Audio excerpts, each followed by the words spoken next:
The river's a funny place. To me, it feels a bit like it's the last bit of Wild West. Everything now is a little bit sanitised, but not on the canal is what I mean. Send me an email with a rough picture, yeah. My name's Sam Skinner, and I am the one guy that does floating bike repairs. I wanted to think of something more elaborate than floating bike repairs. I just kept coming back to floating bike repairs because that's exactly what it is. Lots of bike and lots of boat action, and it's a good place to do it on the rivers. Hello. So this is the bike. Oh, nice. Yeah. It's a tiny little bit loose, so I mean, I can tighten that up, but if it's creaking and stuff, it probably needs the axle taken out and cleaning and greasing. All right, Thank then. you. See you later. Bikes, even from the age of about like 5, 6, 7, were my passion. When I was about 10, I went to a sailing club with a friend. You start seeing some really impressive boats.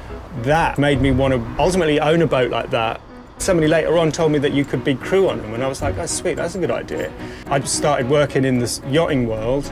If you're working on one of those boats as a crew member, you're kind of at the mercy of the boat a lot, so I just got sick of missing bikes, ditched my CV, found out you can get a trade license on the boats. But then I knew that the overheads would be so cheap, it would be the best way to set up a business because there's no real stress. That was when I was like, I probably have a bike shop. This is the 4th year. I don't need to open so much like a shop where I'm sort of trying to scoop up business. It's more and more of a lifestyle, I suppose, where I just do what I want and enough people come by. It's increasingly easier to find business because there's more and more of a customer base that's sitting there kind of waiting for their bike to break, and then because I do a good job and it's cheap. You can find floating bike repairs fairly easily. Some new customers, they might come across me on the Instagram, and then they'll just follow my pictures that I post and things. A lot of the time it's just phone calls though, really. I'll tell you where I am. I'm sometimes a bit elusive though. Floating bike repairs. Could be anywhere on the River Lee, or anywhere on the canal system, or anywhere in the world ultimately. Just cruise around roughly every 2 weeks, sort of move somewhere else. You might have to try a little bit to find the good stuff, you know. Sometimes I find bikes in the river. You might see them on a clear day and then you could just use the boat hook and fish them out and you'd be like, got some new handlebars or something or whatever. Canals were built, I think, roughly 100, 200 years ago, and they cover a lot of Britain.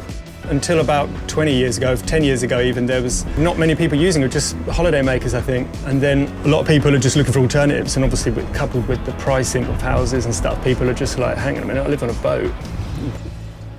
This is quite a cool thing. You can operate the tap, no hands. The only way of getting hot water is this. I'm ideal really for this sort of setup, but a lot of people, they say it's not for them. Somebody once said, oh, that everybody on the canal seems happy. They're mostly right. There's definitely some grouchy boaters. It's a good escape, yet you're still most of the time connected through the old railway lines. I sort of think, why would you live anywhere else unless you want more space? If I had more space, I'd just fill up with more bikes. That's why I'm going to get a bigger boat anyway, so what am I talking about? So yeah, always getting bigger and bigger until I get an old super yacht.